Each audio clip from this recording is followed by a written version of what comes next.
Cette eau trouble qui serpentait dans les profondeurs de mon âme était pour moi une énigme. Bon, voilà, une phrase qui nous met tout de suite dans l'ambiance, hein. Bonjour et bienvenue pour cette nouvelle exploration. Aujourd'hui, on a un document source assez particulier. Un texte très personnel, une sorte de méditation presque, une prière. Ça s'appelle « Une oraison fugitive ». Et notre but, ça va être de déplier un peu tout ça ensemble.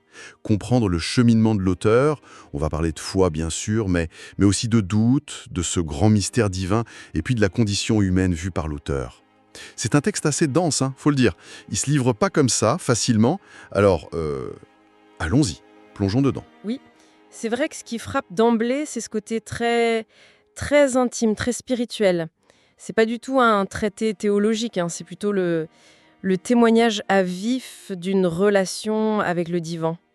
Une relation qui est complexe, parfois même on sent que c'est tourmenté. Et ce qui ressort très fort, c'est une tension, presque palpable, oui, entre une foi qui est là, affirmée, cherchée comme un appui solide, et en même temps une lucidité, une conscience aiguë de l'immensité du mystère. Quelque chose qui échappe toujours à la compréhension totale. C'est vraiment une quête, pas une certitude tranquille.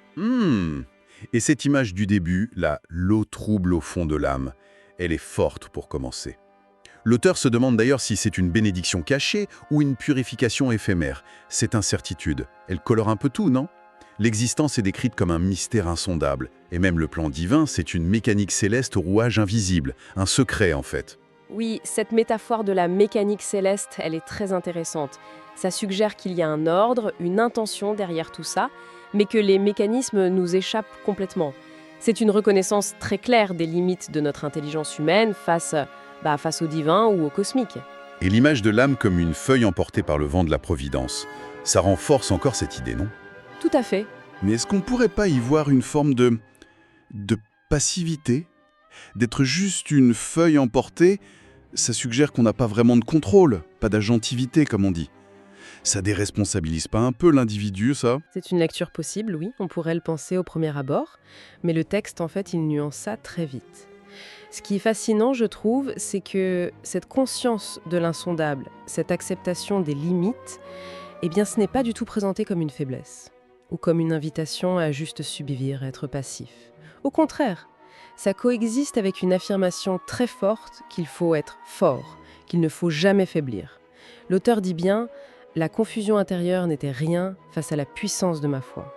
Donc la foi ici, c'est pas tellement une réponse qui efface les mystères, c'est plutôt une posture, une force intérieure qui permet de naviguer dans ce mystère. C'est accepter cette idée d'être béni au-delà de notre entendement, comme il est écrit. C'est une foi qui intègre l'incertitude.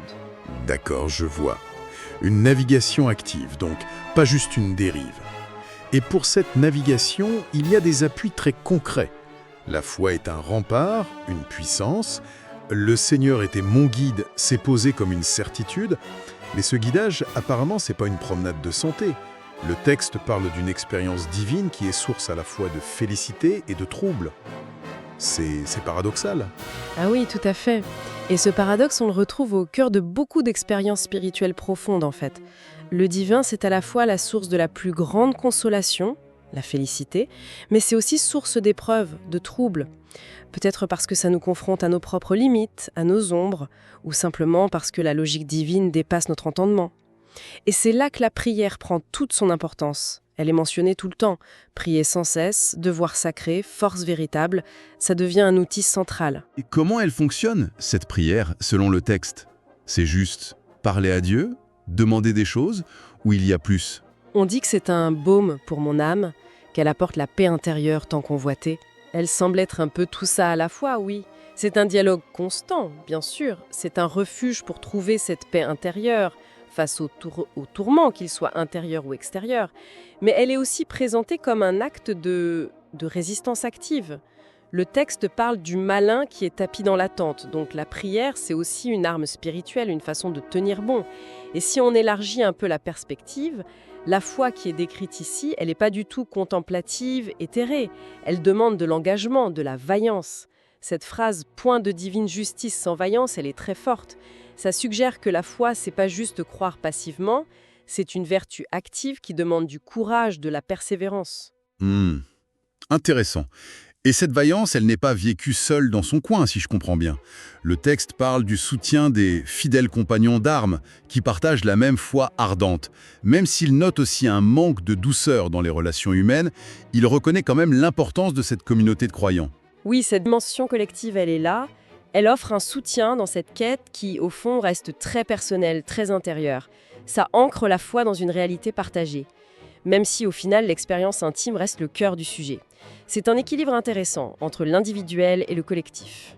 Et cette quête intérieure, elle est aussi marquée par une lucidité assez frappante sur les propres failles de l'auteur. Il ne se présente pas du tout comme un saint, hein. Il dit très clairement « mes péchés me rattrapaient ». Il reconnaît sa nature faillible. C'est une admission assez directe de l'imperfection. C'est absolument crucial, oui. Cette reconnaissance de la faille, du péché, elle est tout de suite mise en balance avec une confiance totale, absolue, en la miséricorde divine. L'Éternel me pardonnait sans cesse, affirme l'auteur. Et le rôle du Christ comme sauveur, son Fils bien-aimé me sauvait, est lui aussi central dans cette dynamique de pardon, de rédemption. On est vraiment au cœur d'une tension fondamentale de beaucoup de traditions spirituelles, notamment judéo-chrétiennes. Cette conscience aiguë de la chute et en même temps la certitude absolue d'être relevé par la grâce. C'est un moteur très puissant pour la vie spirituelle qui est décrite ici. Et l'idée d'être perfectible à l'infini, ça suggère bien que c'est un chemin, un processus continu, pas un état qu'on atteint une fois pour toutes. D'accord. Et cette expérience intérieure de la grâce, du pardon reçu, elle ne reste pas juste à l'intérieur, elle a des conséquences très concrètes sur comment l'auteur agit dans le monde. Ce n'est pas juste une consolation personnelle. Le texte fait un lien direct entre cette foi et Altarer, l'action charitable. Exactement. Ça pose une question importante en fait. Comment est-ce que la foi intérieure se traduit en actes concrets? Et le texte y répond très clairement. Parce qu'il se sent pardonné, guidé, l'auteur se sent poussé à aider les plus faibles, les déshérités. Il leur apporte nourriture et réconfort. Ce n'est pas présenté comme une simple obligation morale ou sociale. C'est comme une conséquence quasi organique de sa relation avec Dieu. Aimer Dieu, ça passe par aimer et servir les autres. Ce peuple que j'aimais tant, même avec ses défauts. La charité devient vraiment la manifestation visible de la foi vécue. C'est intéressant. Ça montre une foi qui n'est pas du tout repliée sur elle-même, qui rayonne vers l'extérieur. L'expérience spirituelle personnelle nourrit l'engagement concret. Tout à fait. Et dans ce parcours complexe, qui oscille entre la conscience du péché et l'aspiration à la sainteté, entre l'introspection et l'action, l'auteur n'est pas laissé seul. Le texte mentionne des symboles très forts, presque sacramentels, qui sont comme des soutiens constants. Le vin, symbole du sang versé, le pain, nourriture de vie éternelle, et puis cette flamme intérieure qui est clairement identifiée comme l'Esprit Saint. Ces éléments, ils ancrent le spirituel dans le concret, dans le sensible. Ils sont décrits comme des guides, des enseignants, des sources de force qui aident à garder le cap. Ils rappellent constamment la présence et le soutien de Dieu au cœur même de la vie quotidienne. Et puis, il y a ce passage où le texte bascule. Vraiment. Il décrit une expérience d'une intensité, waouh, presque mystique. Oui, l'auteur dit percevoir une géométrie sacrée, une mécanique céleste qui vibre au plus profond de son être. L'âme déborde, le cœur est prêt à éclater, rayonnant de mille feux de l'Esprit Saint. Même les cieux semblaient trembler et s'illuminer. On a l'impression d'être témoin d'un moment d'union ou de proximité extrême avec le divin. C'est puissant. C'est une description très, très forte, oui. Ça ressemble énormément à ce que décrivent les mystiques. Une altération profonde de la conscience, une perception directe sans intermédiaire du sacré. L'auteur se voit comme une étincelle divine, un point lumineux, mais en même temps, il a l'impression d'être tout à la fois. C'est une expérience qui semble dissoudre au moins temporairement les frontières habituelles de l'ego, de l'identité. On se fond dans une réalité plus vaste, plus englobante. C'est souvent décrit comme un moment de connaissance intuitive, fulgurante, qui va au-delà des mots, des concepts. Et c'est là que ça devient vraiment intéressant, et même surprenant. Juste après ce sommet, cet apogée spirituel où on s'attendrait à une sorte de certitude absolue, de paix totale, eh bien, c'est là que surgit un questionnement existentiel, mais radical. L'auteur se demande, étais-je alors un rêve éphémère, une prière murmurée, une oraison fugitive? Avais-je seulement une existence tangible? C'est vertigineux comme questionnement. Après avoir touché le divin d'aussi près, il en vient à douter de la consistance même de sa propre réalité. C'est fou, non? C'est un retournement absolument fascinant, oui, et très paradoxal. Ça suggère que l'approche de l'absolu, loin de renforcer l'ego, de le solidifier, peut au contraire en révéler la fragilité, la relativité.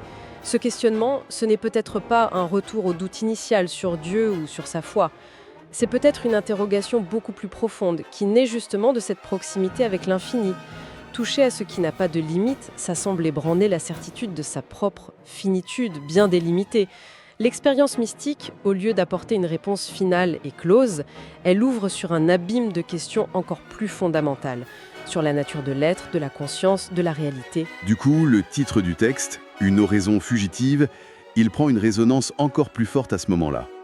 C'est plus seulement la prière qui est fugitive, c'est peut-être l'existence humaine elle-même qui est vue comme ça. Comme une pensée éphémère dans l'esprit de Dieu, une prière qui monte puis s'efface. Exactement. Cette interrogation finale, quand il dit « Mon esprit se noyait dans les mystères insondables », et le titre, ils se répondent parfaitement. L'existence est vue comme cette oraison fugitive, une prière murmurée dans le grand silence. Ça donne à la vie humaine une beauté un peu précaire, une valeur très intense mais éphémère. Comme une flamme, oui, qui brille un instant.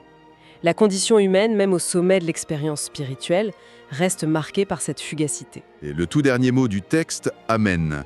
Il arrive juste après cette noyade dans les mystères. Il prend un sens particulier alors. C'est pas l'amen de celui qui a tout compris, qui a toutes les réponses. Non, pas du tout. C'est plutôt l'amen de l'acceptation profonde, l'acceptation de l'insondable, du mystère qui reste entier, même après l'expérience la plus intense. C'est un acte de foi ultime en quelque sorte. Pas une foi qui possède la vérité, mais une foi qui consent à la relation avec le divin, malgré le mystère et peut-être même à travers le mystère, et cette fugacité de l'existence. C'est un grand oui final à cette condition d'être une oraison fugitive. Une existence dont le sens ultime nous échappe peut-être, mais qui trouve sa valeur dans cet élan même vers Dieu. Alors, si on essaye de rassembler un peu tout ça, qu'est-ce qui ressort de ce voyage intérieur? On a vu cette tension permanente entre le doute, l'incertitude et une foi très forte, très active qui essaye de naviguer là-dedans. On a vu la lucidité sur la propre faiblesse humaine, mais qui cohabite avec une confiance absolue dans la grâce, le pardon. Et ça motive l'action pour les autres.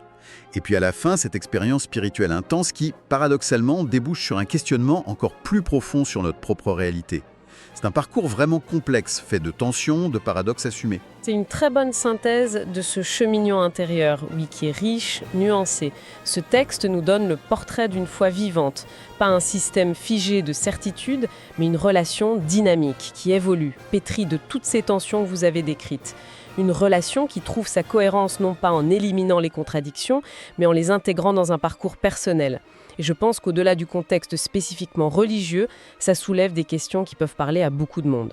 Comme quoi, par exemple? Quelle pensée finale est-ce que ça pourrait nous laisser? Eh bien, peut-être que ce texte nous laisse avec cette interrogation.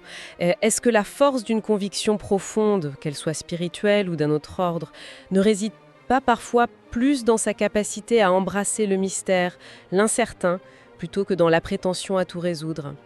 Et cette question finale sur sa propre place, ce sentiment d'être une oraison fugitive, une existence éphémère, qui s'interroge face à l'immensité, n'est-ce pas là finalement une dimension universelle de notre quête de sens? Une prise de conscience de notre précarité qui peut aussi nous ouvrir à une forme d'émerveillement ou à une responsabilité plus grande face au temps qui nous est donné. C'est une piste en tout cas sur la valeur qu'on accorde à ce passage, aussi fugitif soit-il.